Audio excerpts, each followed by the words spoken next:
Demain, 11 juillet, la communauté internationale célèbre la Journée mondiale de la population. Cette année, l'épanouissement des jeunes filles est au cœur de cette journée, d'où le thème investi dans les adolescentes. Le mariage précoce, les grossesses non désirées et la non-scolarisation sont des phénomènes qui touchent aujourd'hui la plupart des jeunes filles. La communauté internationale interpelle donc les acteurs à tous les niveaux pour un changement de cette situation. Adama Giti, Olopoda. En 2015, environ 1000 adolescentes ont donné naissance à des enfants. Ce chiffre de l'Institut national de la statistique et de la démographie fait froid dans le dos et appelle à l'action. Au Burkina, la tranche d'âge des jeunes filles de 15 à 19 ans ont leur potentiel anéanti pour plusieurs raisons. Les 15-19 ans là, représentent environ 23% des femmes en âge de procréer. Donc quand vous prenez ce nombre-là de ces filles-là, c'est que leur vie sexuelle et reproductive là, est marquée par une entrée précoce de ces adolescences-là sur la sexualité. Et l'EMC, c'est-à-dire que l'enquête multisectorielle continue, a montré que 3,5% des adolescentes là, âgées de 15 à 19 ans là, ont eu leur premier rapport sexuel avant l'âge de 15 ans. Et ces adolescentes contribuent environ à 11% à la fécondité générale des femmes. Épouses avant l'âge, les adolescentes vivent le calvaire en silence dans leur milieu.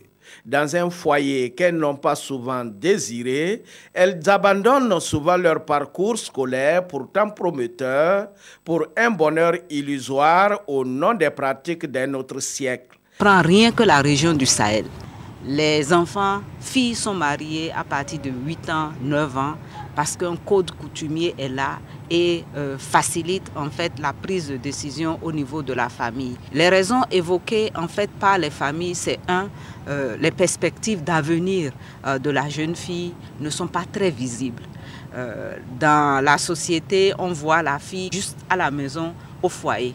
C'est au nom de toutes ces adolescentes en situation de fragilité que la communauté internationale célèbre ce 11 juillet la Journée mondiale de la population sous le thème « Investir dans les adolescentes ». Nous sommes à un tournant où nous devons profiter véritablement du dividende démographique. Dividende démographique, ça suppose qu'il faut travailler à assurer le capital. Le capital humain suppose avoir une population en bonne santé, une population bien éduquée, une population bien formée, qui joue pleinement son rôle d'acteur économique. Et investir dans l'adolescente, c'est contribuer à autonomiser la femme.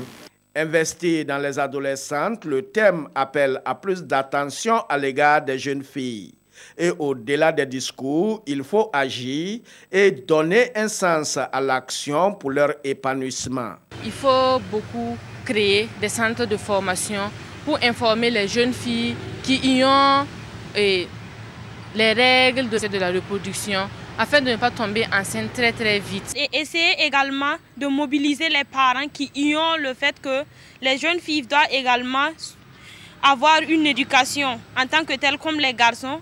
Également ne pas être à la maison seulement pour aider les parents à travailler. La responsabilité incombe à tous les acteurs du développement, les parents, et les gouvernants et la société tout entière. Il y a un vide juridique autour de la question des mariages d'enfants et il faut qu'effectivement au niveau du gouvernement on puisse définir tout le dispositif et renforcer tout le dispositif organisationnel et institutionnel et donner un cadre vraiment adéquat et serein pour pouvoir mettre fin à cette problématique. De l'épanouissement des adolescentes dépend le développement. C'est pourquoi il est attendu des décisions appropriées ainsi que des engagements de manière à résoudre progressivement les obstacles qui freinent l'implication des jeunes filles au processus de développement économique et social du Burkina Faso.